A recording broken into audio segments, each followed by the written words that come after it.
চিৎকার দিয়া বলেন, তাকায় আমাদের আল্লাহ আমাদের নবীকে আমাদের কাছে ফিরাইয়া দিছে রে। মানুষ কান্না শুরু করছে। ইউনুস নবীরে পাইয়া এত খুশি, এত খুশি, এত খুশি। ইউনুস নবীও দেখে অবাক হয়ে গেল। যেই জাতি আমার বিরুদ্ধে দাঁড়াইত, যেই জাতি আমার নির্মম ভাবে নির্যাতন করত, আমারে মারধর করত, সেই জাতি আজকে আমার কাছে আইসা আমারে পাওয়ার পরে তারা আনন্দে লাপাইতেছিল। ইউনুস নবী কয়, ঘটনা কি?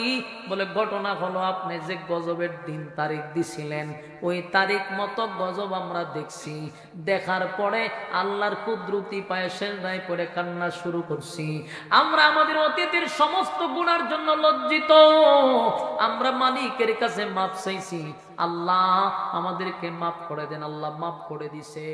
আপনার নবী, আপনি একত্ববাদের উপরে ঈমান আনার কথা বলছিলেন, আমরা নিজে নিজে ঈমান আনছি। আর এতদিন ধরে আপনাকে পাগল পাগল পাগল হইয়া আমরা তালাশ করতেছিলাম, কত শহরে গেলাম, কত জায়গায় পাঠাইলাম, ওগো নবীজি আপনাকে আমরা পাই নাই। তবে আজকে আনন্দ, আল্লাহ আমাদের নবীকে আমার কাছে ফিরাইয়া দিছে।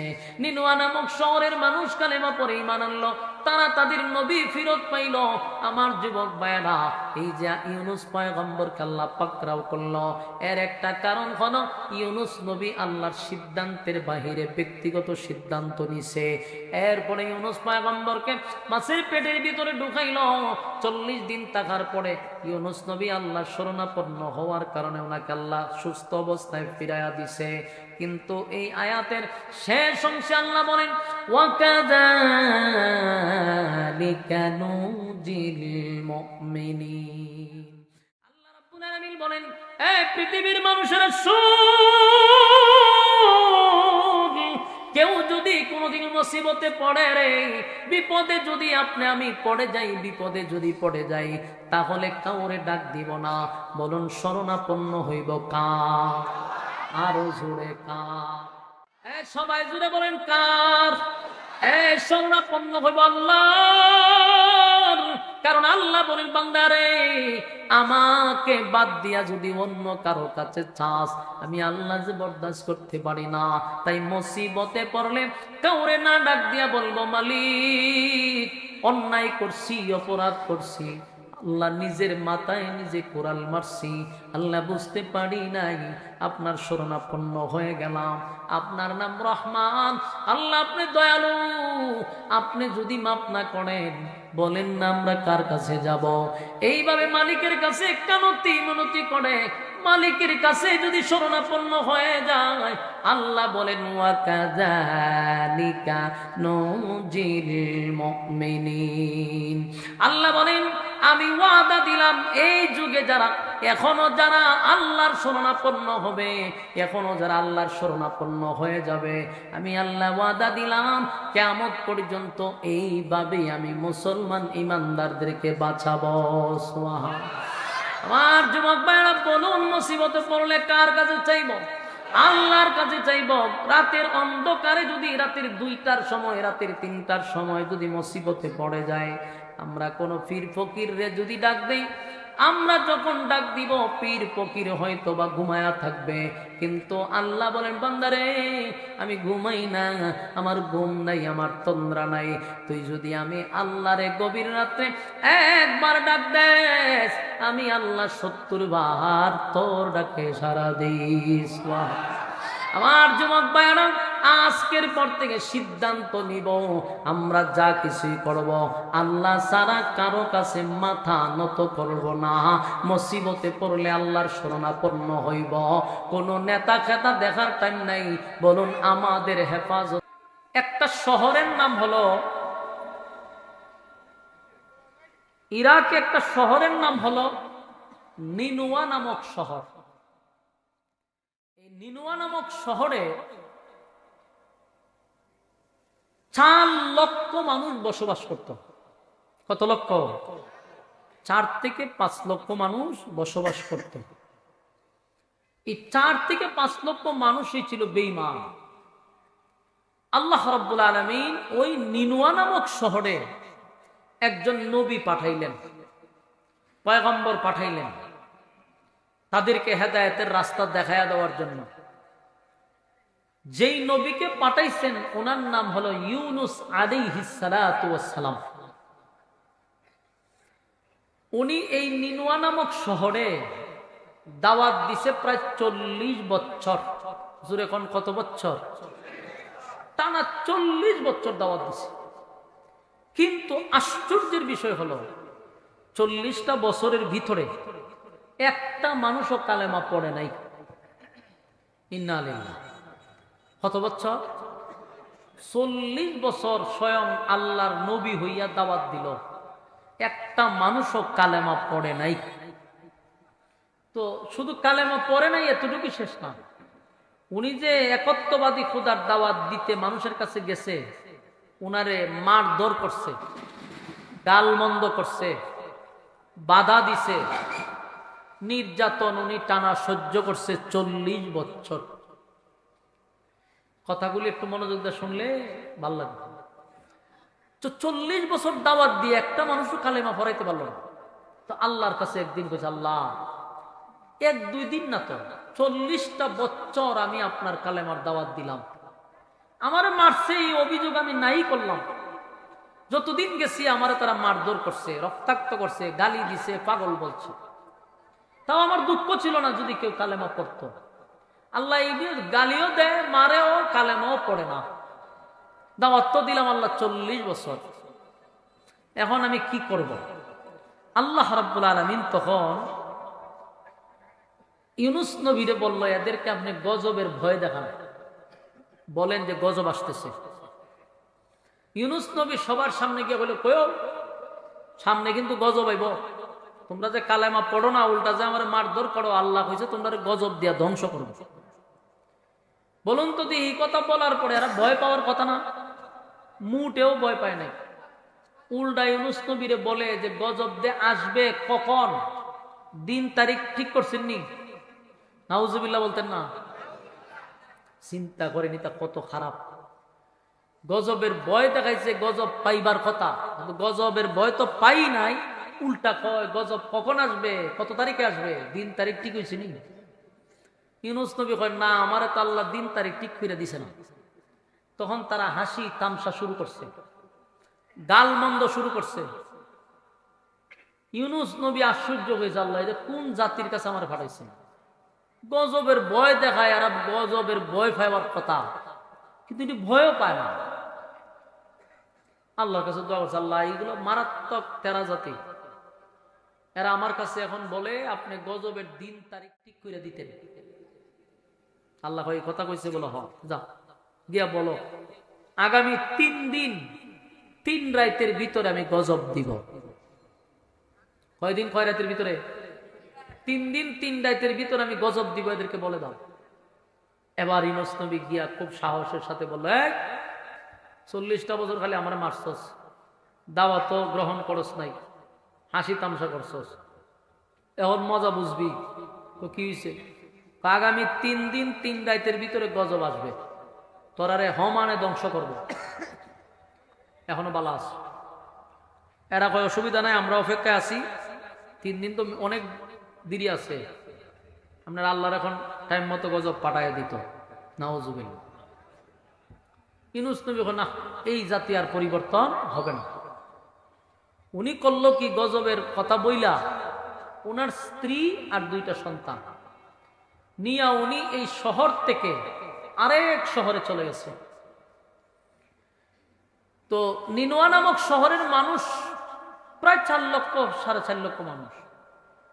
এদের মধ্যে কিছু মানুষ আছে একটু মানে বুঝে, সর্দারি করে অথবা মাতব্বরি করে, এরকম কিছু লোক থাকে না সমাজের মধ্যে।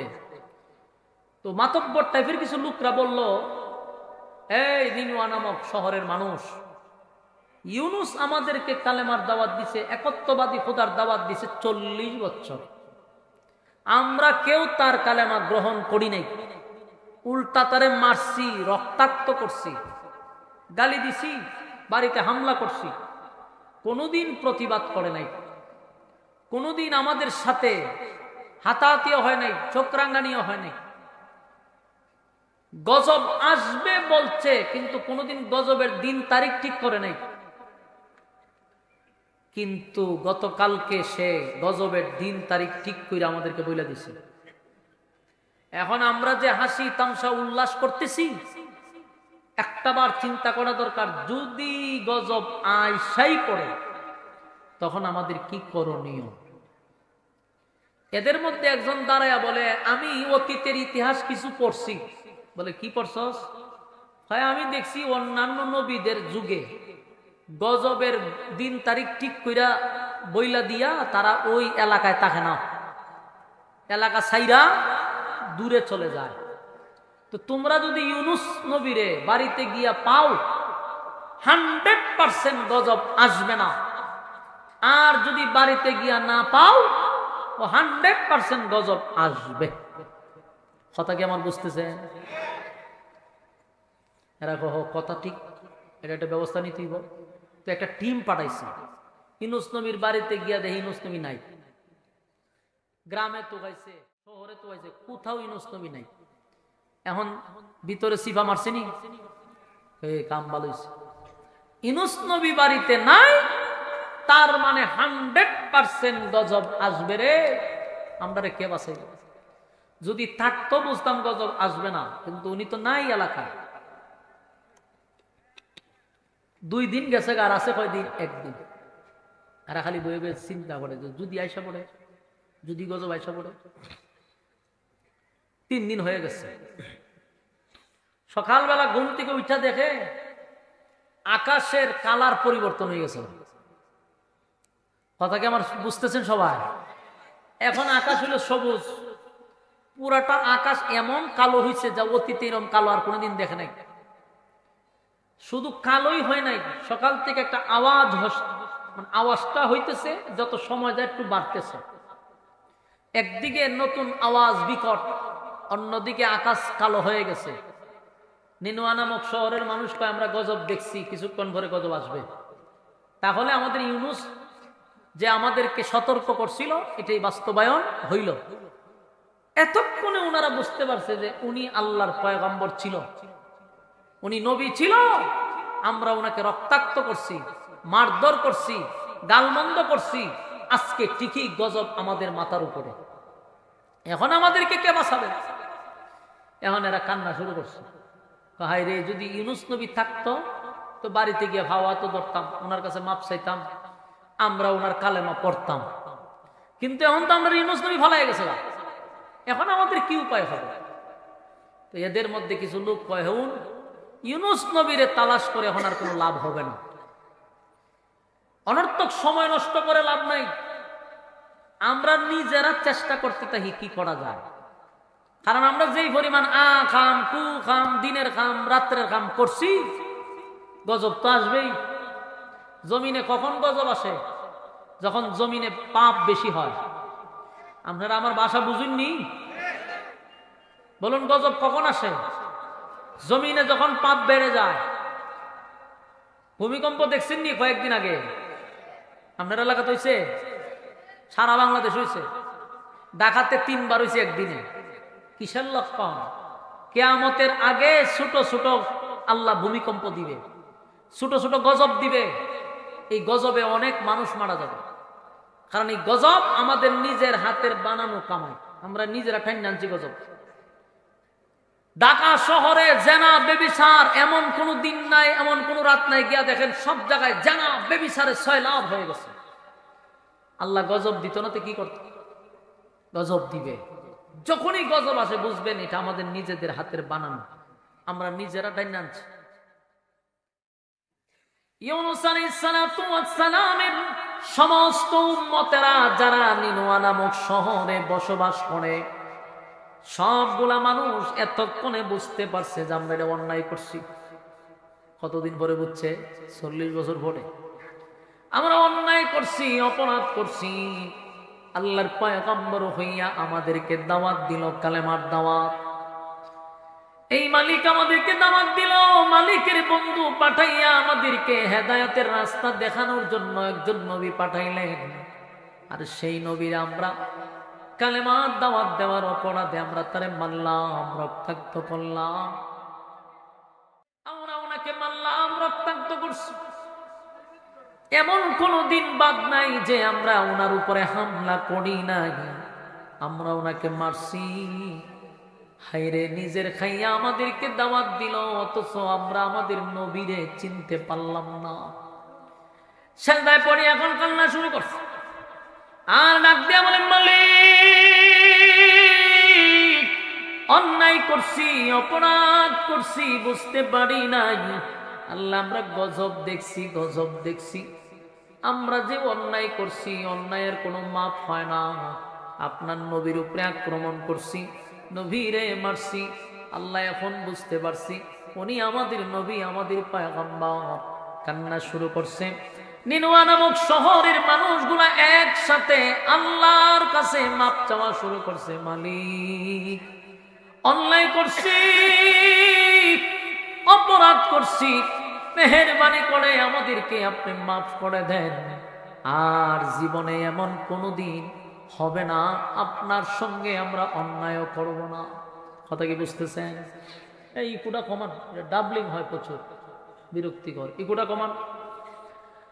ইউনুস নবীর সমস্ত নিনুয়া নামক শহরের মানুষগুলা বলতে লাগলো, আল্লাহ, এবার একটা সুযোগ দেন, আর কোনোদিন আপনার জমিনে দাঁড়াইয়া আপনার নাফরমানি করব না, আর আপনার নবীর সঙ্গে বেয়াদবি করব না, আর আপনার জমিনে তাইকে আপনার নাফরমানি চলবে না। আমরা আপনার উপরে ঈমান আনলাম।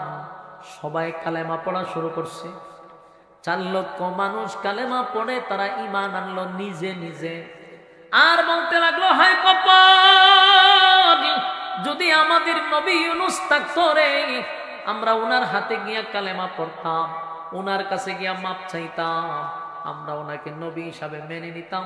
কিন্তু কপাল আমাদের কতই না খারাপ, আমাদের নবী এখন আমাদের পাশে নাই। নিজেরা নিজেরাই কালেমা পড়তেছে, নিজেরা নিজেরাই আল্লাহর কাছে মাপ চাইতেছে। সেজদায় পড়িয়া কান্নার রুল ফলায়া দিছে রে। গোটা নিনুয়া নামক শহরে কান্নার রুল পড়ে গেছে। আল্লাহ ডাক দিয়া বলে, জিবরাইল, আমি আল্লাহর সিস্টেম হলো নাফরমান যেখানে নাফরমানি হয় সেখানে আমি গজব দেই, কিন্তু এখন আমি মালিক কাদের উপরে গজব দিব? সবাই তো আমার উপরে ঈমান আনছে, সবাই অতীতের গুনার উপরে লজ্জিত হয়ে গেছে, অতীতের পাপের উপরে তারা লজ্জিত। এমন জায়গায় কি আমি গজব দিয়া ধ্বংস করতে পারি? না, আমি গজব দিতে পারি না। জিবরাইল কালেমা পয়রা তারা ঈমান আনছে, সেজদায় পড়িয়া সমস্ত অপরাধ তারা স্বীকার করছে রে। এমন কি তারা বলছে আর কোনোদিন তারা পাপে লিপ্ত হবে না, মানুষের উপর জুলুম করবে না, মানুষের হক নষ্ট করবে না, গালি দিবে না, জেনা ব্যভিচার করবে না। আমি আল্লাহ সিদ্ধান্ত নিছি, গজব আমি উঠায়া নিব, গজব উঠায়া নিব। মানুষ যখন কান্না শুরু করে দিল, হঠাৎ করে তাকায়া দেখে আওয়াজটা কমে গেছে, আকাশটা কালো ছিল, আস্তে আস্তে পরিষ্কার হওয়া শুরু হয়েছে। সুবহান। তার মানে তারা গজব দেখছে, গজব দেখছে, গজব দেখছে, গজব দেখছে, কিন্তু তওবার কারণে, আল্লাহর কাছে মাপ চাওয়ার কারণে, ঈমান আনার কারণে গজব মালিক উঠায়া নিছে, গজব উঠায়া নিয়ে গেছে। এখন তারা নিজেরাও বুঝতে পারছে আমাদের কালেমা আমাদের মালিক গ্রহণ করছে। তাই তো আমাদের উপর থেকে আল্লাহ গজব উঠায়া নিছে রে। যদি গজব উঠায়া না নিত তাহলে বুঝতাম আমাদের কালেমা আল্লাহ কবুল করে নাই। আকাশ পরিষ্কার হয়ে গেছে, বিকট আওয়াজ বন্ধ হয়ে গেছে, সব মানুষ স্বাভাবিক হয়ে গেছে। কিন্তু ঘটনা হইল, ইউনুস নবী তো আছে আরেক শহরে। ইউনুস নবী কি শহরে না আরেক শহরে? তখনকার যুগে তো মোবাইলও ছিল না, খবরও যাইতে পারলো না। ইউনুস নবী জানে না যে তার শহরের মানুষ কালেমা পড়ে ঈমান আনছে। ইউনুস নবী জানে না যে আল্লাহ গজব দেয় নাই। ইউনুস নবীর ধারণা এতক্ষণে পুরা নিনুয়া নামক শহরটার আল্লাহ ধ্বংস করে দিছে। নিনুয়া নামক শহরের কোনো মানুষ আর বেঁচে নাই। এটা উনি অন্য শহরে এই জিনিসটা ভাবতে ছিল যে সব এতক্ষণে ধ্বংস হয়ে গেছে। কারণ ইউনুস নবী তো আর গায়েব জানতেন না। না গায়েব জানতো? এই নবীরা গায়েব জানতো না? আপনারা এখন জানেন, আর আমরা দেশের অনেকে ফিররা বলে গায়েব জানে। ইউনুস নবী যদি গায়েব জানতো, নবীরা যদি গায়েব জানতো, তাহলে ইউনুস নবী আছে আরেক শহরে। ঘটনা ঘটার কথা নিনুয়া নামক শহরে, ঘটনা ঘটে নাই এই খবর তো ইউনুস নবী জানার কথা, কিন্তু উনি জানে না। উনি ধারণা নিছে শহর শেষ। তো 2-3 দিন চলে যাওয়ার পরে নিনুয়া নামক শহরের একজন লোক ওই ইউনুস নবী যে শহরে আছে এই শহরে গেছে। ইউনুস নবী চেহারাটা ডাইকা তারে ডাক দিয়া বলল, তুমি কোথার থেকে আসছো? নিনুয়া নামক শহর থেকে আসছো। ইউনুস নবী আশ্চর্য হয়েছে, ও কেন? এই শহর তো ধ্বংস হয়ে গেছে, এই শহর তো শেষ। হোক আপনারা কে বুঝছে? আমি খালি শহর থেকে আসলাম, শহর আগের মতই আছে, কোনো সমস্যা নেই। কিন্তু উনি এই কথা বলে নাই যে দেশের মানুষ সব কালেমা পড়ছে, এই কথা বলে নাই। ইউনুস নবী কথা শোনার পরে উনি আশ্চর্য হয়ে গেছেন। ঘটনাটা কি? আল্লাহ আমার নিজে কইল, দিন তারিখ ঠিক করে দিল, গজব আসবে, এতক্ষণে ধ্বংস হয়ে যাওয়ার কথা। কিন্তু এই লোক বলতেছে শহর ধ্বংস হয় নাই, আগের মতোই আছে। তাহলে আমি যে দিন তারিখ দিয়ে আসলাম, গজব দে আসলো না, আর আমি যদি এখন এই শহরে যাই, আমার তারা বাইরে মেরে নিব। কারণ যেই জাতির গজবের কথা বললেই আমার মারছে, এরা বিশ্বাস করতো না। আর আমি এখন দিন তারিখ দিয়ে আসার পরেও যেহেতু গজব আসে নাই, তাহলে এই শহরে গেলে আমার নিরাপদ নাই, আমার মেরে নেব। ওনার ধারণা এটা ঠিক ছিল, কারণ উনি তো আর জানে না যে এরা কালেমা পড়ছে। আমার কথা কি বুঝুই না আপনারা? এরা কি জানে যে কালেমা পড়ছে? উনি ইউনুস নবী জানে না। তবে ইউনুস নবীর ধারণাটাও ঠিক, কারণ যদি গজব না আসতো আর এরা কালেমা না পড়তো, ইউনুস নবীর এরা মাইরা ফেলাইতো। হয়তো তুমি যে আমাদের এতদিন খালি ভয় দেখাইছো, দিন তারিখ ঠিক করছো, গজব আইলো না কেন? ইউনুস নবী কয়, না, সর্বনাশ, এই জাতির কাছে আমি আর যাব না। যেই জাতিরে 40 বছর দাওয়াত দিতে গিয়ে মাইর খাইলাম, গজবের ভয় দেখাইলাম, গজব আসবে আসবে ভয় দেখাইলাম, শেষ পর্যন্ত গজবের দিন তারিখ ঠিক করে দিলাম, গজব আল্লাহ দিল না, এদেরকে ধ্বংস করলো না।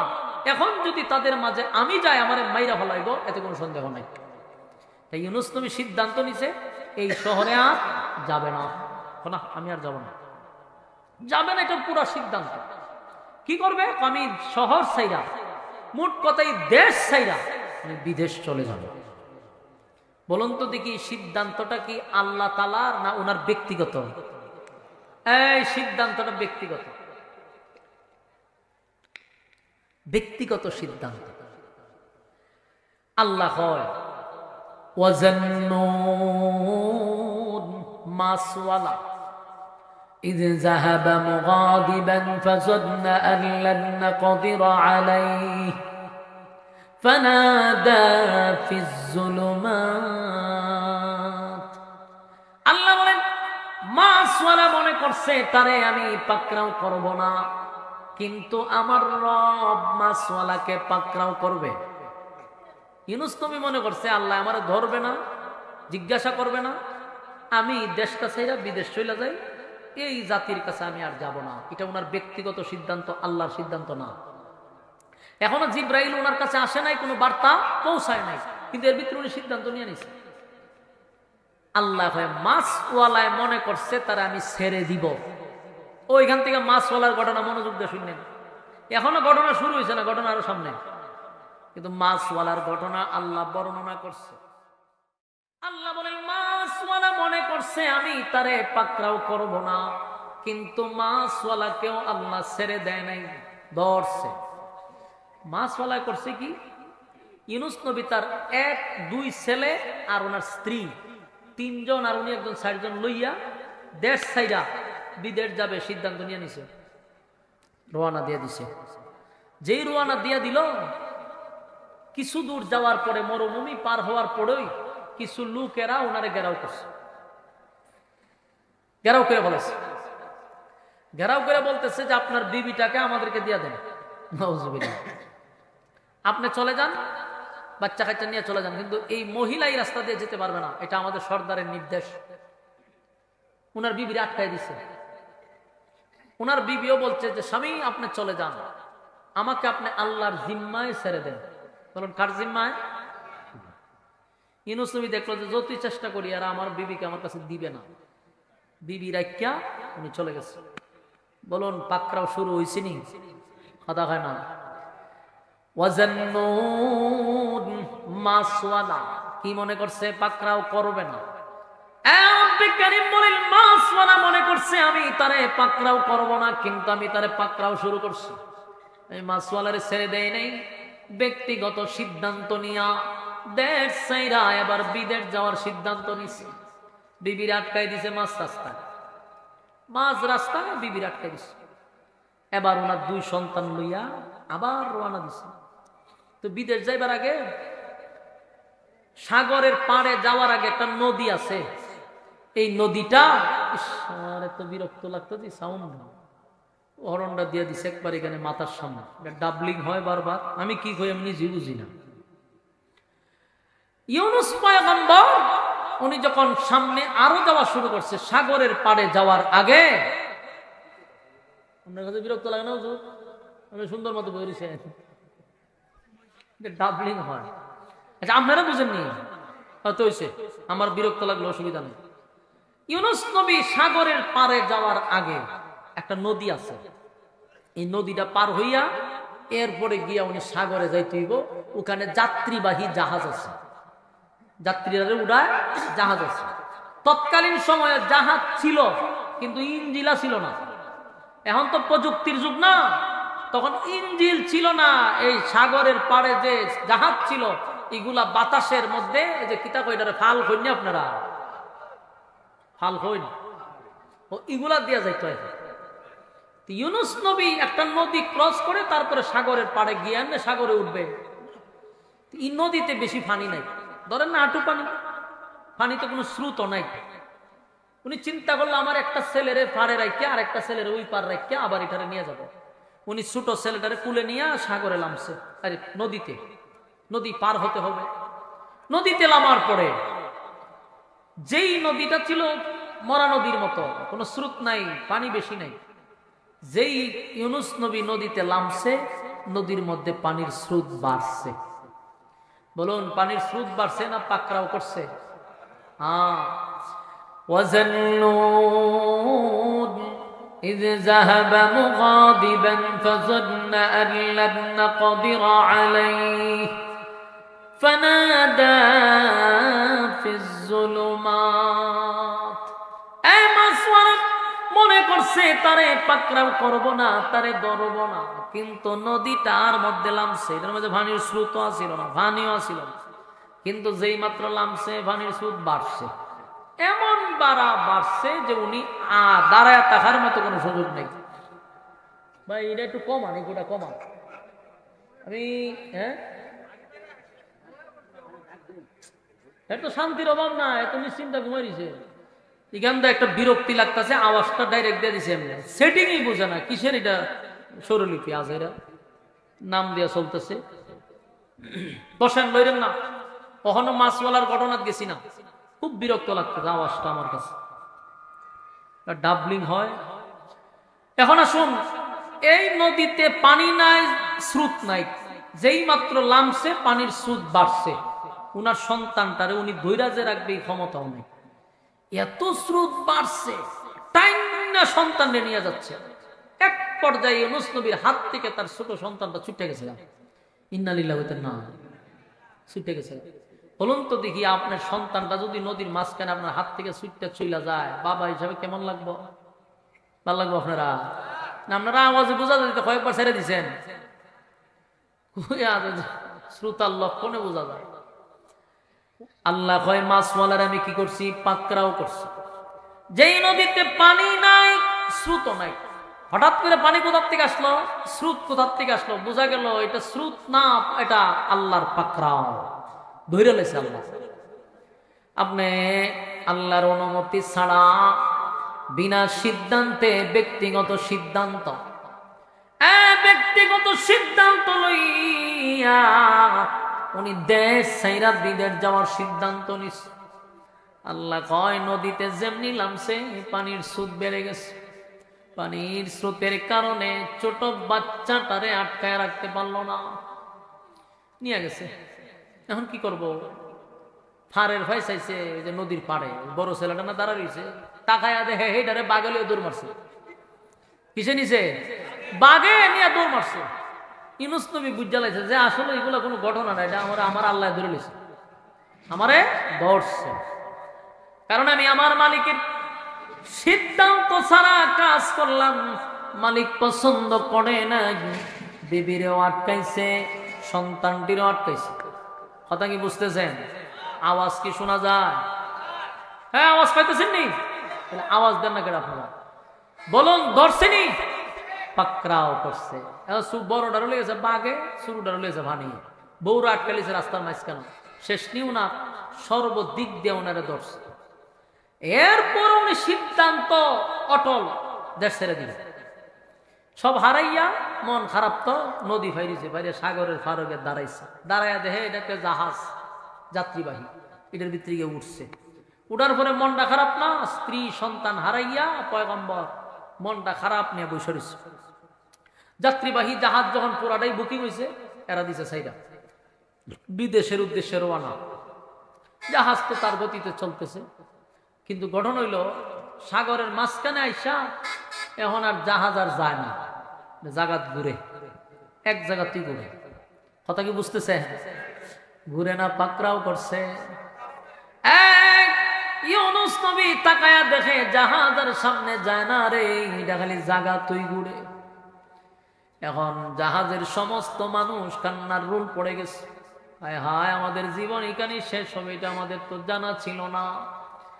আর যারা জাহাজের নাবিক তারাও বলতেছে কত রাস্তা দিয়ে যায় আর আয়, কোনদিন এমন অবস্থা আমরাও দেখি নাই। কি হয়ে গেল? ঘটনাটা কি হইল? জাহাজ তো সামনে জানা খালি জাগাতি ঘুরে, জাগাতি ঘুরে। এখন চিল্লা চিল্লি যখন শুরু করছে, সবাই বসছে। দেখেন, আমি একটা জিনিস আশ্চর্য সেই জায়গাতে আইসা, আল্লাহ এদেরকে কি পরিমাণ মেধা দিছে দেখেন। এখন তো আমরা যা করিল প্রযুক্তির কারণে, আর তৎকালীন মানুষের আল্লাহ এমন মেধা দিছিল, এরা মেধা দিয়ে অনেক কিছু বলতে পারতো, বাইর করে নিতে পারতো। এরা তাৎক্ষণিক এটার ভিতরে বৈঠকে বসছে যে ঘটনাটা কি, কিসের জন্য এটা জাগাত ঘুরে, এটার একটা ব্যবস্থা তো বাইর করতেই হবে। এরা তুগায়া ঘটনা তো একটা পাইছি। বলে কি? বলে নিশ্চিত এই জাহাজের ভিতরে কোন গুলাম মালিকের অর্ডার ছাড়াইছে। আপনার এলাকার যদি সুবহানাল্লাহ তাহে তুলে হইতে পারে। আচ্ছা, আপনারা এটি কোন সময় কোন ঠাডা ওটা বললে কেউ মারা গেলে আমি জানি না, তো হইতে তো পারে। কারণ আমরা যেখানে কইবারি কেন ফোন না তুলে বোঝা গেল অন্য জায়গা লাগান নাকি সুবহানাল্লাহ। কি আজীব অবস্থা হচ্ছে। এর মাথা দেখছেন না, বাইর করলো কেমনে?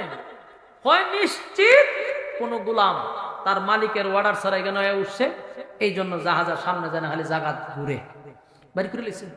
সুবহানাল্লাহ, কি ঘটনা বাইর করলো কেন?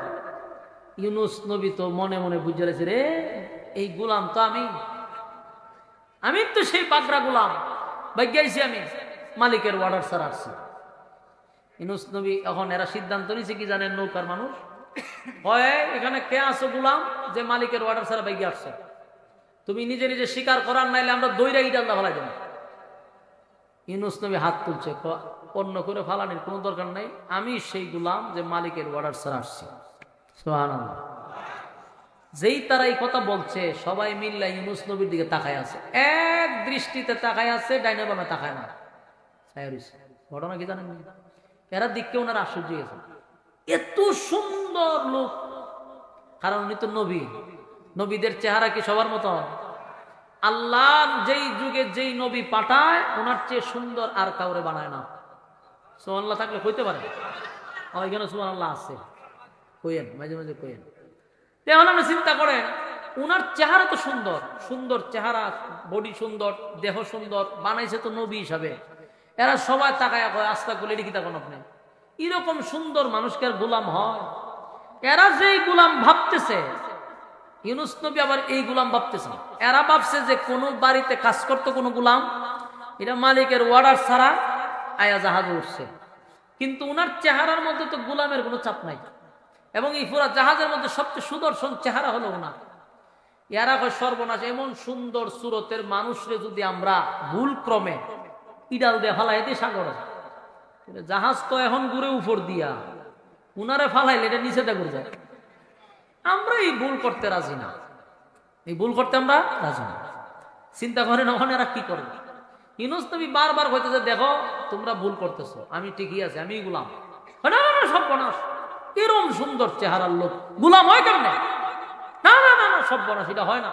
আপনি ভালো মানুষ, আপনার মতো একটা ব্যক্তির যদি আমরা ফালাইয়া দেই, তাহলে আমরা আর অস্তিত্ব থাকবে না। ভুল এমনি একটা হইছে, আর একটা হইলে। এরা আর ইউনূস নবীর কথা শুনে না, এরা তালাশ করতেছে যে আর কোন গোলাম আছে, কিন্তু গোলাম তো হয় না। শেষে একটা সিদ্ধান্ত নিছে। সিদ্ধান্ত কি জানেন? যে সবার নাম লিস্ট করো, জাহাজের যত যাত্রী আছে সবার নাম লেখো, এই নাম দিয়ে আমরা লটারি দিব। লটারিতে যার নাম উঠবো এরা আতা ফাও ধরে ইডাল ফেলা গেল, তাহলে জাহাজ ঘুরবে। সিদ্ধান্ত নিছে। আবার ঘোষণা দিছে, যার নাম লটারিতে উঠবে সে নিজের এই বিষয়টা মাইনা নিতে হইবে। কারণ তোমার কপালের দোষ, কিছু করার নাই। তুমিও মাইনা নিতে হবে যে হয় এটা আমার কপালের দোষ, একজনের লেগে তো আমরা সবাই মরতে পারি না। তো যার নাম উঠবো রেডি হয়ে যাইব গা, ইডাল আমরা ফেলাই দিব। মানুষের ভিতরে একটা আতঙ্ক শুরু হয়েছে, যায় হায় রে, খান নাম উঠবো রে, আর খেয়ে মাছের খাবার হইব, এই চিন্তায় মানুষ হায় উল্লাস শুরু করে দিছে। তো এরা লটারি লয়ে বসছে, বইজন লটারি টান দিছে, প্রথম নাম হয়েছে ইউনূস নবীর নাম। এরা সবাই একজনের ভাই একজনের ছায় হয়, ঘটনা কি উজুরে বাঁচাইতাম যায়, উজুরের নাম দেয় পড়ে। তখন কয় না, এটা ভুলে আছে, এই নাম আওয়ার কথা না, উনি গোলামও না, আর এই নাম আওয়ারও কথা না, ভুল হয়েছে। আবার মার, লটারি আবার দিছে, কিন্তু আবারও ইউনূস নবীর নাম হয়েছে। এরপরও কয় ভুল হয়েছে, আবার মার। 3 বার দিছে ইউনূস নবীর নাম, 3 বার 4 বার, এমন কি বলা হয়েছে 9 বার পর্যন্ত দিছে নাম, ইউনূস নবীর নাম। 9 বার গিয়ে এরা থামছে, থামা হয় বহু চেষ্টা করছি আমরা বাঁচাইবার, কিন্তু আর বাঁচাইতে পারলাম না। এই শেষবার দিতেছি 10 বার, যদি উঠে তা আমরা রেডি, তখন আমরা ভালাই দেবো আপনারে। 10 বার যখন উঠছে না, হুজুর আল্লাহর রাস্তায় মাফ করে দিন, কিতা করবেন, আমরা বহুত চেষ্টা করছিলাম যে আপনারা বাঁচাইবার, আমরা যে অপরাধী এটা এখন বুঝতে পারছি। ধর হুজুরের হাত পাওয়া ধরছে, দইরা ইডাল দিয়া ফালাই দিছে সাগর। ইউনূস নবীর কই ফালাইছে? সাগরে ফালাই দিছে। সাগরের পানিতে পড়বার আগেই বড় এক মাছ আইয়া ইউনূস নবীরে গিলা ফেলাইছে। যেই মাছে গিলছে ওই মাছরে আবার আরেক মাছে গিলা লাইছে পেটের ভিতরে। 2 মাছের পেটের ভিতরে চলে গেল ইউনূস পয়গম্বর। ওয়াজান্নুন إذ ذهب مغاضبا فظن أن لن نقدر عليه فنادى في الظلمات أن لا إله إلا أنت سبحانك إني كنت من الظالمين। এই আইলো মাছওয়ালার ঘটনা। আল্লাহ কয়, মাছওয়ালা মনে করছে আমি তারে পাকড়াও করব না, পাকড়াও করব না, কিন্তু আমি মাছওয়ালারে পাকড়াও করছি ব্যক্তিগত সিদ্ধান্তে। দেড় সাইরা বিদেড় যাবে, আল্লাহ ওনারে ধরছে। আর মাছওয়ালা যখন ফেডের ভিতরে গেছে মাছে, আল্লাহ আবার এখানে একটা ঘোষণা দিছে, এ মাছ ফেডের ভিতরে নিছত, ভালো কথা, হজম করতাম না। সুবহানাল্লাহ। আমার ইউনূস মাছের পেটের ভিতরে গেল, কিন্তু তাকে হজম করার কোনো ক্ষমতা আমি মাছরে দেই নাই।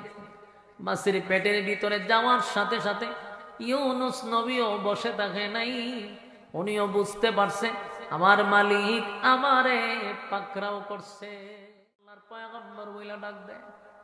আশ্চর্য হয়ে গেল। আশ্চর্য হওয়ারই কথা, কারণ ইউনূস নবী উনি 40 বছরে ওনারে কেউ আল্লাহর নবী বলে ডাক দেয় না। তাকায়া দেখে একজন মাছওয়ালা ব্যক্তি চাষ করে, মাছ ধরে বাজারে বিক্রি করে, এটাই তার কাজ। এমন একটা ব্যক্তি ডাক দেয়, হুজুর বেয়াদবি মাফ করবেন, আপনি আল্লাহর একজন পয়গম্বর। সুবহানাল্লাহ। ইউনূস নবীর চোখ দিয়ে পানি চলে আসছে। 40টা বছর কালেমার দাওয়াত দিলাম রে, কেউ আমারে নবী বইলা ডাক দিল না, আমার আল্লাহর পয়গম্বর বলে ডাক দিল না। কেমনে জানলি আমি আল্লাহর পাঠানো একজন পয়গম্বর? এই লোকটা কয়, হুজুর আমি জানি না, আমারে জানাইছে। সুবহানাল্লাহ। আমি জানি না, কিন্তু আমারে জানাইছে আপনি আল্লাহর পয়গম্বর। হুজুর একটু আসেন আমার বাড়িতে। ইউনূস নবীরে লইয়া এই লোক তার বাড়িতে গেছে, গিয়ে ইউনূস নবীরে বসাইছে। হুজুর বসেন। বসলো। কিছুক্ষণ পরে তাকায়া দেখে ওই মাছওয়ালার সাথে ওনার যে ছোট বাচ্চাটা নদীর পানিতে স্রোতে নিয়ে গেছিল, এটার সামনে না খারাপ করছে। সুবহানাল্লাহ আসেনি? আচ্ছা কোন তো দেখি, হারানো জিনিস যদি আপনি ফিরা পান কেমন লাগবে? আবার নিজের সন্তান হারায় গেছে, আশা ছাইরা দিচ্ছেন যে মরে গেছে গা, এখন যদি সন্তান আবার আপনার সামনে আসে, বাবা কি নিজেরা কন্ট্রোল করতে পারবো? ইউনূস আলাইহিস সালাতু ওয়াস সালাম সন্তানের দিকে তাকাইয়া আশ্চর্য হইয়া বলে, এটা আমার কলিজার টুকরা ছোট সন্তান, কোথায় পাইলি রে? হুজুর আমি পাই নাই, আমার কাছে একজন দিয়া গেছে। আর বলছে এটা আল্লাহর পয়গম্বরের সন্তান, এই আমানত যেন খেয়ানত না হয় আপনার কাছে পৌঁছায়া দেওয়ার জন্য বলা হয়েছে। হুজুর আজকে 40-50 দিন ধরে আমি আপনার খুঁজে খুঁজে খুঁজে সাগরের পাড়ে হাঁটি, চতুর্দিকে আপনারে তালাশ করি, কত জায়গায় যাই, কিন্তু আপনার সন্ধান পাই না। আজকে আমি আপনার দেখেই বুঝতে পারছি আপনি আল্লাহর পয়গম্বর। বাবা তার সন্তানরে জড়ায়া ধরছে, জড়ায়া ধরে কান্না শুরু করছে আর বলে, মালিক আপনি আমার কলিজার টুকরা সন্তানটা ফিরাইয়া দিলেন। আল্লাহ খুশিতে আনন্দে ইউনূস নবী সিজদায় পড়িয়া মালিকের শুকরিয়া আদায় করতে লাগলো। সুবহান। সন্তান পাইছে, তো হারানো সন্তান ফিরে পাইছে। আবার ওনারে ওই মাছওয়ালায়, যিনি মাছ ধইরা ধইরা বাজারে বিক্রি করে, এই ব্যক্তি আবার নবীও ডাকছে, তার মানে পয়গম্বর হিসাবে উনারে ডাক দিছে। এটার একটা আনন্দ। 40টা বছর কালেমার দাওয়াত দিলাম, কত মায়ের খাইলাম, কত রক্ত ঝরাইলাম, কেউ নবী বলল না। এই লোকটা নবী বইলা ডাক দেয়। ইউনূস নবী মালিকের দরবারে খুশি শুকরিয়া আদায় করে। এবার ছোট সন্তানটারে কোলে নিয়া সামনের দিকে রওনা দিছে। সামনের দিকে যখন রওনা দিল, যেই মাত্র সামনের দিকে রওনা দিছে, এক গ্রাম পাড়ি দিয়ে আরেক গ্রামে গেছে। হঠাৎ করে দেখে পাহাড়ের উচ্চ টিলার থেকে একজন কাঠুরিয়া পিছন দিক দিয়া ডাক দেয়, আল্লাহর পয়গম্বর একটু দাঁড়ান। সুবহান। ইউনূস আলাইহিস সালাতু ওয়াস সালাম আশ্চর্য হয়ে গেল, পাহাড়ের একজন কাঠুরিয়া আমাকে নবী বলে ডাক দেয় রে। আমি রীতিমতো ইউনূস নবী আশ্চর্য হয়ে গেছে। যারা আমার জীবনে নবী বলে নাই, যেই এলাকায় দাওয়াত দিলাম, যেই শহরে আমি থাকলাম, দাওয়াত দিলাম, মাইর খাইলাম, কেউ কালেমা পড়লো না। আর এত দূরের মানুষ আমার নবী বইলা ডাক দেয়। এক কাঠুরিয়া কিভাবে বুঝলাম আমি যে আল্লাহর পয়গম্বর? বলে আপনার ছেলেটারে কুলে দিকে বুঝতে পারছি, কারণ এই যে ছেলেটারে কুলে রাখছেন, এটার একটা কপি আছে আমার কাছে। সুবহান। ডুপ্লিকেট একটা আছে। এবার কাটুরিয়ার বাড়িতে নিয়ে গেছে, গিয়া দেখে ইউনূস নবীর বড় ছেলেটা দাঁড়ায় আছে। সুবহান। এই যে ছেলেটাকে বাগিয়ে নিয়ে গেল, সেই ছেলেটা ওই কাটুরিয়ার বাড়িতে। ইউনূস নবী খুশিতে আনন্দে সিজদায় পড়ে কান্দে আর বলে, মালিক আমার হারানো সন্তান আপনি ফিরাইয়া দিলেন। মূলত এদেরকে বাগেও নেয় নাই, পানিও নেয় নাই, আল্লাহ তার ফেরেশতা দিয়া ইউনূস নবীর কাছ থেকে আড়াল করে দিছে। ওই যে পাকড়াও করছে, বহু নবীদেরকে আল্লাহ পরীক্ষা করছে।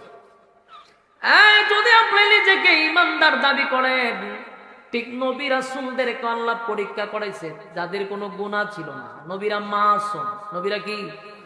তারপর তাদের উপরে আল্লাহ পরীক্ষা চালাইছে।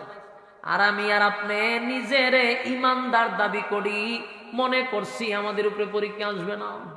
কি কোন পরীক্ষা আসবে না? পরীক্ষা আসবে। অলরেডি পরীক্ষা এসে বসছে। অলরেডি কি পরীক্ষা আসছে। এমন সবচেয়ে বড় ইমানের পরীক্ষা দিতে হবে বাউলদের ব্যাপারে। কথা হয় না যে বাউলরা আল্লাহর শানে বেয়াদবি করে, আল্লাহকে গালি দেয়, আল্লাহর ইজ্জত নিয়ে টানাটানি করে, এই সমস্ত বাউলদেরকে যারা ফক্ক নিয়ে কথা বলতেছে এদেরকে বয়কট করা সময়ের দাবি। কথা কি বুঝতেছেন? এদেরকে বয়কট করা সময়ের দাবি। আমার একটা প্রশ্ন আপনাদের কাছে, ভাই এটা তো আমার ইমানের প্রশ্ন। এটা কি ইমানের প্রশ্ন? আমার আল্লাহ এবং রাসূলকে নিয়ে গালি দিবে আর আমি সুবহানাল্লাহ তাসবিহ জপব, মাথায় টুপি লাগাইয়া মসজিদে যাইব, এটা আমার দায়িত্ব না। তাসবিহর মধ্যে ইসলাম শেষ না, টুপির মধ্যে ইসলাম শেষ না, আপনার আরো দায়িত্ব আছে। সুফিগিরি দেখান, মনে করছেন আমি তো 5 ওয়াক্ত নামাজ পড়ি, আল্লাহকে নিয়ে গালি দেয়, রাসূলকে নিয়ে গালি দেয়, আপনার শরীরের মধ্যে জজবাই ওঠে না, বুঝবেন আপনি ইমানদার না, আপনার ইমানের সমস্যা আছে, আপনি মুনাফিক। কিসের মুসলমান হইছেন? আমার বাবারে গালি দেন, আমারে গালি দেন, বুঝে নিব ব্যক্তিকে গালি দিচ্ছেন, কিন্তু আপনি আল্লাহ এবং রাসূল নিয়ে কথা বলবেন আর আমরা এটা উত্তর দিব না। এটা বাংলাদেশ না, এটা কোন দেশ? বাংলাদেশ না? বাংলাদেশে 96% মুসলমান বসবাস করে। আপনারা যদি মনে করেন যে 1% বাউলের পক্ষ নিয়ে আপনারা কথা বলবেন, তাহলে 96% মুসলমান আপনাদেরকে লাল কার্ড দেখাবে, লাল কার্ড। এটা মাথায় রাখবেন। আপনারা লাল কার্ড দেখবেন যদি 96% মুসলমানের দেশে 2% না 1% বাউলদের পক্ষ নিয়ে কথা বলতেছেন, 18 কোটি মুসলমানদের কলিজায় আঘাত দিচ্ছেন আপনারা। ভাই বুঝতাম এটা রাজনৈতিক বিষয়, এটা রাজনৈতিক বিষয় না, এটা আল্লাহ এবং নবীর প্রশ্ন। আমার নবীর বিরুদ্ধে কথা বললে যেই দলে বলবে সেই দলের মুখে আমি তুতু মারতে নিক্ষেপ করব। আপনাদেরকে বলছি ময়মনসিংহের মানুষেরা, ফুলবাড়িয়ার ভাইয়েরা, ভাই কোন দল করেন আমার কোনো দেখার বিষয় না। আপনার ব্যক্তি যে কোনো দল করতে পারেন, আমরা কোনো দল করি না, তাই কোনো দলের পক্ষ নিই না। কিন্তু দুঃখ হলো যেখানে আল্লাহ এবং নবীর প্রশ্ন, সেখানে কি আপনি চুপ করে বসে থাকবেন? এটা আপনার ইমানি দায়িত্ব। আপনি নামাজ পড়ে জান্নাতে যাবেন, শুধু নামাজ রোজা হজ জাকাত করে জান্নাতে যেতে পারবেন? এটা আমাদের ইমানি পরীক্ষা, এটা আমাদের ইমানের পরীক্ষা। আমরা স্পষ্ট বক্তব্য দিছি, যদি এই বাউল নামক ফাউলের দৃষ্টান্তমূলক সর্বোচ্চ শাস্তি না দেয় আর কোনোভাবে যদি লগিং করে তাকে ছাড়ানো হয়, বাংলাদেশে দ্বিতীয় আরেকটা ঘটনা ঘটবে ইনশাআল্লাহ।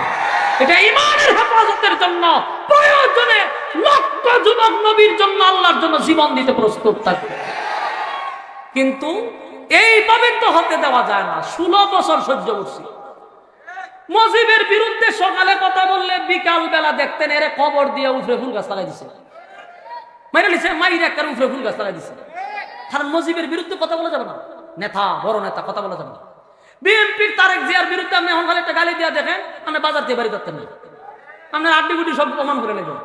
তাহলে আমার নেতারে গালি দিলে আপনার কষ্ট লাগে, মজিবরে গালি দিলে কষ্ট লাগে, তারেক জিয়ারে গালি দিলে কষ্ট লাগে, আমার আল্লাহরে গালি দিলে বুঝে আপনারা কষ্ট লাগে না? হ্যাঁ, আপনারা যদি কষ্ট না লাগে নিজের মুসলমান দাবি করেন কেন? মালু পরিচয় দিয়ে চলবেন দেশে, অসুবিধা কি? আল্লাহরে গালি দিলে যদি কষ্ট না লাগে কিসের মুসলমান আপনি?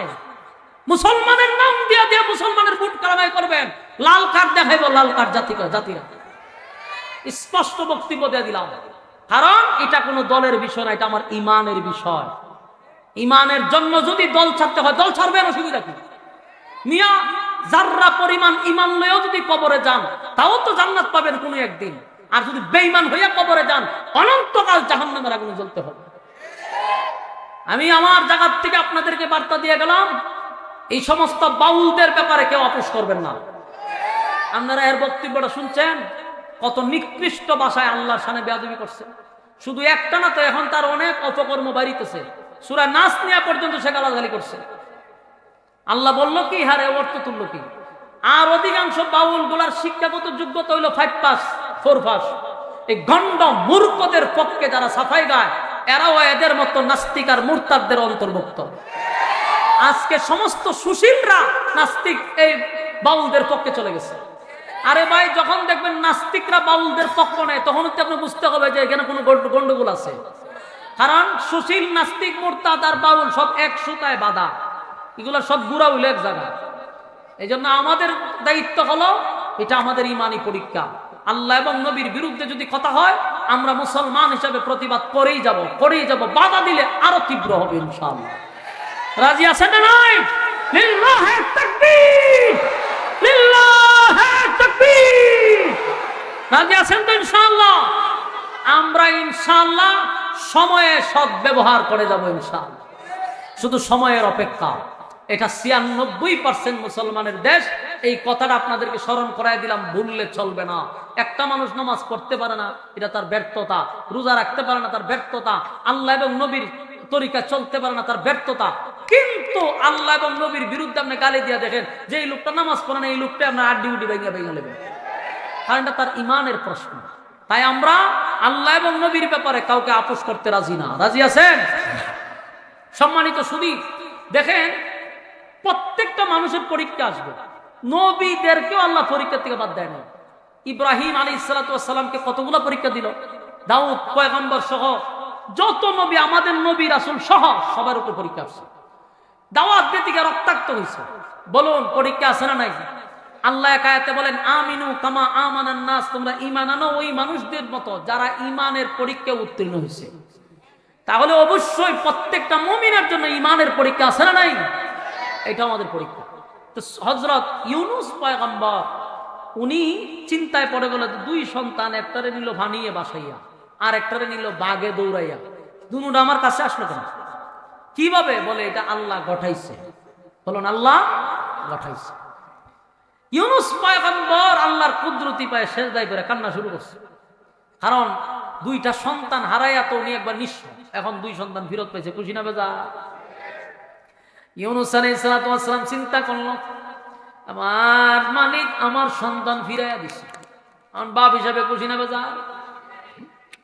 দুই সন্তানরে কাঁধে লইয়া বাবা হাঁটতে হাঁটতে ওই নিনুয়া নামক শহরে যাইব, পুরা প্ল্যান নিছে। রাস্তার মধ্যে গিয়া আবার কিছু যুবকরা ওনার আটকাইছে।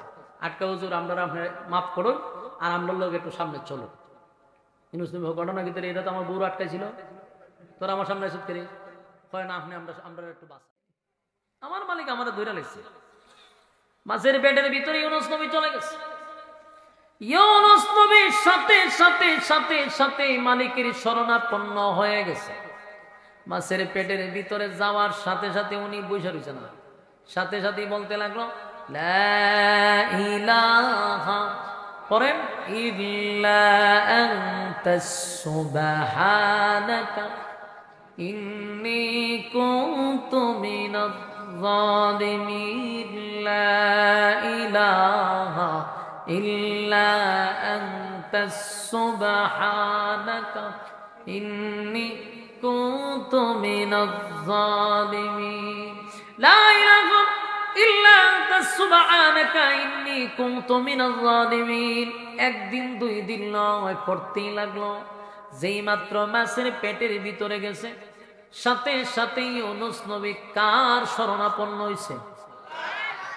আল্লাহর কাছে শরণাপন্ন হয়ে গেল। ইউনূস পয়গম্বর সাথে সাথে বলতে লাগলো, আল্লাহ আপনি ছাড়া কোনো মাবুদ নাই, কোনো ইলাহ নাই, আপনি পবিত্র, আমি জালেমদের অন্তর্ভুক্ত হয়ে গেছি। আল্লাহ আমি অন্যায় করছি, আমি অপরাধ করছি, আপনি ছাড়া কোনো মাবুদ নাই, আর এই কঠিন মুসিবত থেকে পৃথিবীর কেউ আমারে বাঁচাইতে পারবে না।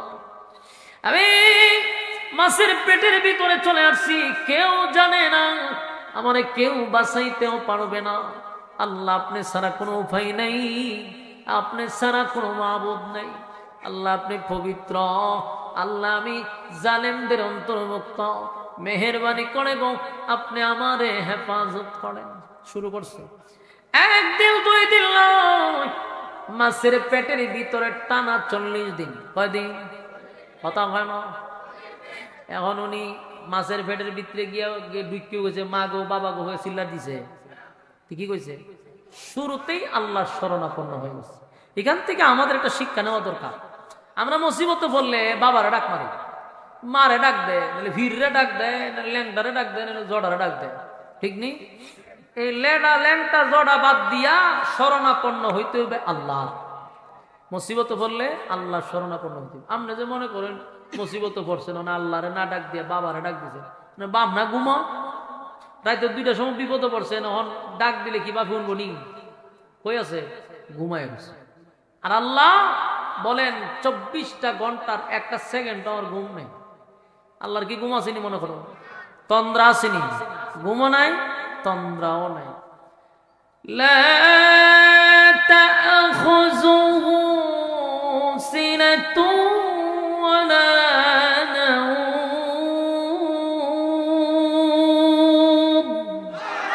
আল্লাহ বলেন আমার ঘুমও নাই, আমার তন্দ্রাও নাই। সুবহানাল্লাহ। শরণাপন্ন হইতেই বা আল্লাহ। ইউনূস নবীর সাথে সাথে ডাইন বাম নাই, ডাইরেক্ট আল্লাহর উপর শোনো, আল্লাহ আপনি ছাড়া আর এখন আমার উপায় নেই, আল্লাহ আপনি ছাড়া আর উপায় নেই। যেমন আমরা অনেক সময় দেখছেন না, কই লাই লাইলাম তো জলিমিল লাইটের করতেই আল্লাহ আপনি ছাড়া উপায় নেই, আল্লাহ আপনি ছাড়া আর কোনো উপায় নেই। ইদানিং মানুষ বিপদে বললে ঠিকই কয় আল্লাহ আপনি ছাড়া কোনো উপায় নাই। ইউনূস নবীও মাছের পেটের ভিতরে গিয়ে আল্লাহরে ডাকা শুরু করছে। মাছের পেটের ভিতরে ইউনূস নবীর কি ঘটনার ভিতরে আরেকটা ঘটনা পাইছে। একদিন 2 দিন নয়, মাছের পেটের ভিতরে উনি ছিলেন প্রায় 40 দিন। 40 দিন এই সূরা, এই আয়াতটা লা ইলাহা ইল্লা আনতা সুবহানাকা ইন্নী কুনতু মিনাজ জালিমিন, এই সূরা পড়ছে রে। এই আয়াতটা পড়তে ছিল সূরা ইউনূস। এই ইউনূস আলাইহিস সালাতু ওয়াস সালাম দোয়া ইউনূস নামে এই আয়াতটা পরিচিত। আমরাও মুসিবতে পড়লে কই দোয়া ইউনূস পড়ো। ইউনূস নবী পড়তে লাগলেন। আল্লাহ রাব্বুল আলামিন বলেন, ইউনূস আমারে 1 দিন 2 দিন নয় 40 দিন পর্যন্ত ইউনূস আলাইহিস সালাতু ওয়াস সালাম একই কথা বললেন, আল্লাহ আপনি ছাড়া উপায় নাই, আপনি আমাকে বাঁচান, আল্লাহ আপনি ছাড়া কোনো উপায় নাই, আল্লাহ আপনি এক অদ্বিতীয়, আপনার কোনো শরীক নাই, আল্লাহ আপনি পবিত্র, আমি জালিমদের অন্তর্ভুক্ত। দোয়া করতেছি। আল্লাহ বলেন আমি ইউনূসের দোয়া শুনছি, ইউনূস আমার কাছে সাহায্য চাইছে, আমি ইউনূসের কথা শুনছি। শুধু তাই নয়, কঠিন থেকে কঠিন মুসিবত থেকে আমি তারে উদ্ধার করছি। সুবহানাল্লাহ। আল্লাহ বলেন ফাস্তাজাবনা লাহু ওয়া নাজাইনাহু মিনাল গাম। আল্লাহ বলেন আমি ইউনূস রে শুধু তার ডাক শুনছি এমনটা, তার আমি অক্ষত অবস্থায় আমি তারে সুস্থ অবস্থায় ফিরাইয়া দিছি। সুবহানাল্লাহ। আমার ফুলবাড়িয়ার ভাইয়েরা, আমি আপনাদের কাছে জানতে চাই, মাছের পেটের ভিতরে গেলে কি কেউ বাঁচে? সাপে খাইলে কেউ বাঁচে? বাঘে খাইলে বাঁচে? আল্লাহ অসম্ভবটাকে সম্ভব করে দিলেন। মালিক চাইলে যে পারে রে। 2টা মাছের পেটের ভিতরে ইউনূস আলাইহিস সালাতু ওয়াস সালাম, 2টা অন্ধকারের ভিতরে, পানির আর একটা অন্ধকার। এই সাগরের নিচে মালিকের জিকির করে, মালিকের জিকির করে। আল্লাহ কয় আমার ইউনূসকে আমি ফিরাইয়া দিলাম। মাছের পেটের ভিতরে এমন ব্যথা সৃষ্টি করছে, মাছের ব্যথার কারণে আল্লাহ বলেন মাছের পেটের ভিতরে ব্যথা সৃষ্টি করে দিচ্ছে। ব্যথার কারণে মাছ সাগরের তলদেশ থেকে দৌড়াই আসছে ফারের মধ্যে, উগলাইয়া ছেড়ে দিছে। সুবহানাল্লাহ। উগলাইয়া দিছে সাইরা। ইউনূস নবী সশরীরে, মানে সুস্থ, কোনো ধরনের অসুস্থ না, উনি আয়া জমিন দাঁড়াইছে। কিন্তু প্রশ্ন হইল, মাছের পেটের ভিতরে যদি একটা মানুষ থাকে, শ্বাস প্রশ্বাস বাতাস তো পায় নাই, যার জন্য উনি 40 দিন থাকার কারণে কিছু দুর্বলতা ওনার মধ্যে ছিল, উঠতে পারছেন না, দাঁড়াইতে পারতেছেন না। উনি একটা জায়গায় শুয়ে আছে, মরুভূমির বালুর মধ্যে শুয়ে রয়েছে, নদীর পাড়ে, সাগরে। আল্লাহ সেখানে 2টা খেজুর গাছের ব্যবস্থা করছে, আশপাশে লতা পাতা দিয়া ডাইকা রাখছে, কারণ এই প্রচন্ড রুদ্র ওনার শরীরে লাগলে কষ্ট হবে, রৌদ্রের যেন কষ্ট না হয়, এই জন্য আল্লাহ এখানে লতা পাতারও ব্যবস্থা করছে। আর 2 খেজুর গাছ দাঁড়াই রয়েছে, উপর থেকে পাকা পাকা খেজুর ফোড়ে উনি খায়। তো সাগরের পানি না তিতা, লবণাক্ত না, তো সাগরের পানি খাইব কেমনে? আল্লাহ উনাকে মিষ্টি পানির ব্যবস্থা করে দিছে।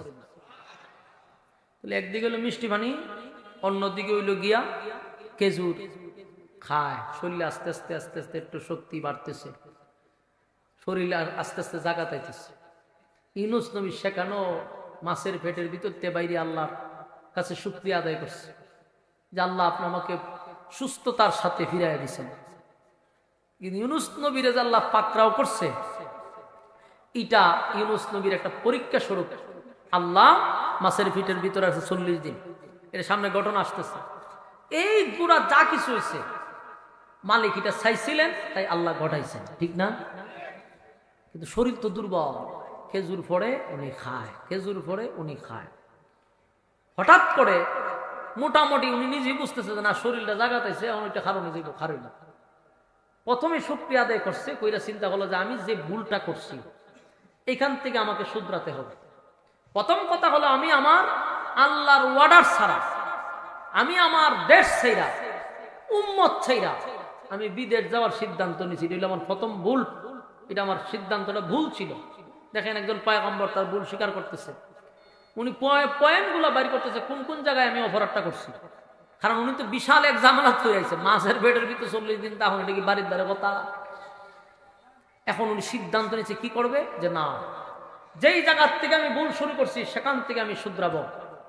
আমি এখন এখান থেকে সুস্থ হয়ে আবার নিনুয়া নামক শহরে যাব, সেখানে গিয়ে আবার কালেমার দাওয়াত দিব। মানুষ যদি আমাকে রক্তাক্ত করে, মানুষ যদি আমাকে হত্যাও করে, তাও আমি আমার আল্লাহর আইন জমিনে বাস্তবায়ন করবো। সুবহানাল্লাহ।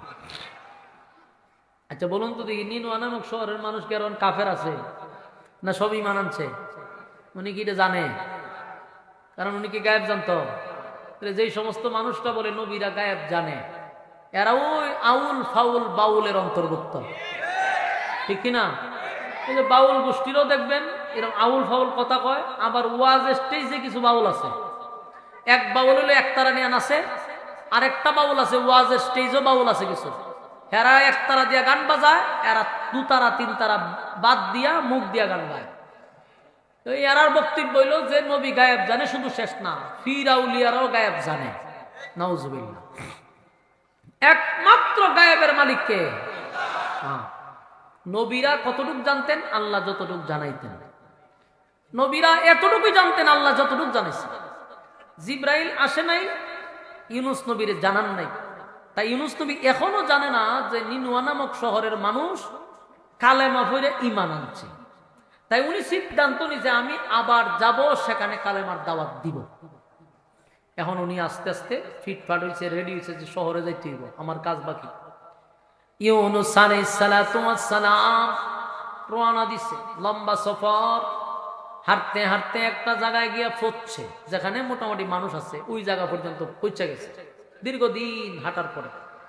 তো উনি যখন রাস্তা দিয়ে যাইতেছে, দেখে এক লোক পিছন দিক থেকে ওনারে ডাকে আল্লাহর পয়গম্বর বইলা। সুবহান। ইউনূস আলাইহিস সালাতু ওয়াস সালাম চিন্তায় পড়ে গেল, একদিন 2 দিন নয়, আমি 40টা বছর কালেমার দাওয়াত দিলাম, 40টা বছর কালেমার দাওয়াত দিছি রে। আমি 40 বছর কালেমার দাওয়াত দিতে গিয়ে মার খাইলাম, রক্তাক্ত হইলাম, কিন্তু আমারে কেউ কোনোদিন আল্লাহর পয়গম্বর বইলা ডাক দিছে না। আজকে পিছন দিক দিয়া কে আমারে গেল, সামনে গিয়া দেখে উনার বিবি এক জায়গায় বসা। উনার বিবি বলতেছে, স্বামী আপনি আমাদের যেরকম রেখে গেছিলেন আমি এরকমই আছি, কোনো খেয়ানত হয় নাই। সুবহান। ঘটনাটা কি? বলে ঘটনা হইল, যেই বকাডে গুলা ওনার বিবিরে নিয়ে আসছে, যার কাছে নিয়ে আসছে হইল ওই এলাকার সবচেয়ে বড় লুচ্চা কোম্পানির সদস্য। কি কোম্পানি? লুচ্চা কোম্পানির সদস্য। বলতে এই এলাকাতে যত মহিলা যায় এই এর কাছ থেকে কেউ বাঁচতে পারে না। তো পয়গম্বরের বউ তো লই আইছে উড়াইয়া, আইনা হন এর যখন গেছে দৌড়ত, এর হাত গেছে ফেরালাইছে শুয়ে। সুবহানাল্লাহ। ফেরালাইছে শুয়ে রয়েছে। তখন চিল্লি শুরু করছে যে আমার শেষবারের মতো মাফ করে দেন, আমি ভুল করছি, অন্যায় করছি। এই চিল্লাইছে 2-3 দিন। উনি দোয়া করছে, আবার আল্লাহ হাত বালা করে দিচ্ছে, তো হে কদিন চলছে। কিন্তু ওই যে লুচ্ছা আছে, কিছুদিন পরে গেছে আবার ধরতো, আল্লাহ আবার দিছে প্যারালাইসিস করে। এখন আবার চিল্লায় যা আর করতাম না, এই শেষ, কান্নাকাটি শুরু করছে, আবার দোয়া করছে, তে হের হাত আবার বালুছে, আবার 15-20 দিন পরে হে যায় আবার ধরতো। এখন হাত দুটাও গেছে প্যারালাইসিস। এখন ওনার বিবি কয় যে তুই এইভাবেই থাক, তুই যতদিন এইভাবে থাকবি আমি ততদিন সেইবে তখন এইভাবেই থাক, তুই ভালোই থাক। 2 হাত প্যারালাইসিস দিয়ে বেরিয়েছে। ওই যেদিন ইউনুস নবী আইছে এদিন কয় যে আমার লাগে একটু দোয়া করেন, আমার 8টা জন ভালোই জায়গা, আর জীবনে লুচ্চামিও করতাম না, আর আমি আপনার কাছে হাত দুইটা কালেমা করে ইমান আনবো। সুবহানাল্লাহ। দোয়া করছে, এর হাত বালুছে, কালেমা করে ইমান আনছে। সুবহানাল্লাহ। তাহলে 2 সন্তান ফিরত পাইছিনি, কথা হয় না, সন্তান 2টা ফিরত পাইছে, আবার বিবিও ফিরত পাইছে। বলুন তো দেখি এখন কেমন খুশি। সুবহানাল্লাহ। খুশি না বেজা? হারানো জিনিস ফিরত পাইছে, সন্তান পাইল, কলিজার টুকরা 2 জন ফিরত, স্ত্রীটারে হারাইছিল সেটাও পাইল ফিরত। এর ভিত্তিতে যে কত ঘটনা ঘটে গেছে, এটি আর স্ত্রী সন্তান এখনো বলে নাই, ঘটনা তো চলতি আছে। এখন স্ত্রী এবং সন্তান লইয়া রোয়ানা দিছে, ওই নিনুয়া নামক শহরে যাইব, উনার দারুণ হইল গিয়ে আবার কালেমার দাওয়াত দেওয়া শুরু করবো, ঠিক না? ইউনূস আলাইহিস সালাম সিদ্ধান্ত নিল, আমি এখন গিয়া তাদেরকে আবার কালেমার দাওয়াত দিব, যেখান থেকে ভুল করছিলাম সেখান থেকে আবার শুধরাব। নিনুয়া নামক শহরে ওনার স্ত্রী এবং সন্তান লইয়া যেই মাত্র উনি শহরের ভিতরে ঢুকে গেছে রে, চতুর্দিক দিয়া মানুষ উনাকে যখন চিৎকার শুরু করছে, তাকায়া দেখো আমাদের নবী আমাদের কাছে ফিরত আসছে। সুবহানাল্লাহ। নিনিওয়া নামক শহরের মানুষ চিৎকার দিয়া বলে, তাকায়া দেখ, আমাদের আল্লাহ আমাদের নবীকে আমাদের কাছে ফিরাইয়া দিছে রে। মানুষ কান্না শুরু করছে। ইউনূস নবীরে পাইয়া এত খুশি, এত খুশি, এত খুশি। ইউনূস নবীও দেখে অবাক হয়ে গেল, যেই জাতি আমার বিরুদ্ধে দাঁড়াইত, যেই জাতি আমার নির্মম ভাবে নির্যাতন করত, আমারে মারধর করত, সেই জাতি আজকে আমার কাছে আইসা আমারে পাওয়ার পরে তারা আনন্দে লাপাইতেছিল। ইউনূস নবী কয়, ঘটনা কি? বলে, ঘটনা হলো আপনি যে গজবের দিন তারিখ দিছিলেন, ওই তারিখ মতো গজব আমরা দেখছি। দেখার পরে আল্লাহর কুদরতি পায়ে সেজদায় পড়ে কান্না শুরু করছি। আমরা আমাদের অতীতের সমস্ত গুনার জন্য লজ্জিত, আমরা মালিকের কাছে মাপ চাইছি, আল্লাহ আমাদেরকে মাফ করে দেন। আল্লাহ মাফ করে দিছে। আপনার নবী, আপনি একত্ববাদের উপরে ঈমান আনার কথা বলছিলেন, আমরা নিজে নিজে ঈমান আনছি। আর এতদিন ধরে আপনাকে পাগল পাগল পাগল হইয়া আমরা তালাশ করতেছিলাম, কত শহরে গেলাম, কত জায়গায় পাঠাইলাম, ওগো নবীজি আপনাকে আমরা পাই নাই। তবে আজকে আনন্দ, আল্লাহ আমাদের নবীকে আমার কাছে ফিরাইয়া দিছে। নিনুয়া নামক শহরের মানুষ কালেমা পড়ে ঈমান আনলো, তারা তাদের নবী ফিরত পাইল। আমার যুবক ভাইয়েরা, এই যে ইউনূস পয়গম্বরকে আল্লাহ পাকড়াও করলো, এর একটা কারণ হলো ইউনূস নবী আল্লাহর সিদ্ধান্তের বাহিরে ব্যক্তিগত সিদ্ধান্ত নিছে। এরপরে ইউনূস পয়গম্বরকে মাছের পেটের ভিতরে ঢুকাইল। 40 দিন থাকার পরে ইউনূস নবী আল্লাহ শরণাপন্ন হওয়ার কারণে ওনাকে আল্লাহ সুস্থ অবস্থায় ফিরাইয়া দিছে। কিন্তু এই আয়াতের শেষ অংশে আল্লাহ বলেন, ওয়াকাযালিকা নুজিল মুমিনিন। আল্লাহ রাব্বুল আলামিন বলেন, এই পৃথিবীর মানুষেরা শুন, কেউ যদি কোনোদিন মুসিবতে পড়ে রে, বিপদে যদি আপনি আমি পড়ে যাই, বিপদে যদি পড়ে যাই, তাহলে কাউরে ডাক দিব না, বলুন শরণাপন্ন হইব কার? আরো জোরে কার? সবাই জুড়ে বলেন কার? শরণাপন্ন হইব আল্লাহর। কারণ আল্লাহ বলেন, বান্দারে আমাকে বাদ দিয়া যদি অন্য কারো কাছে চাস, আমি আল্লাহ যে বরদাস্ত করতে পারি না।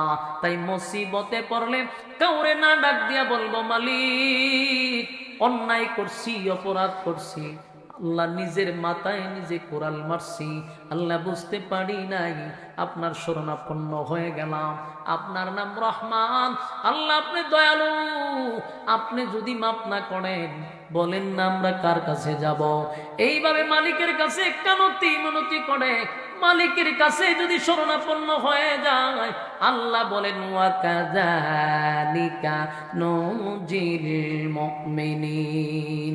আল্লাহ বলেন আমি ওয়াদা দিলাম এই যুগে যারা আল্লাহর শরণাপন্ন হবে, এখনো যারা আল্লাহর শরণাপন্ন হয়ে যাবে, আমি আল্লাহ ওয়াদা দিলাম কিয়ামত পর্যন্ত এইভাবে আমি মুসলমান ইমানদারদেরকে বাঁচাবো।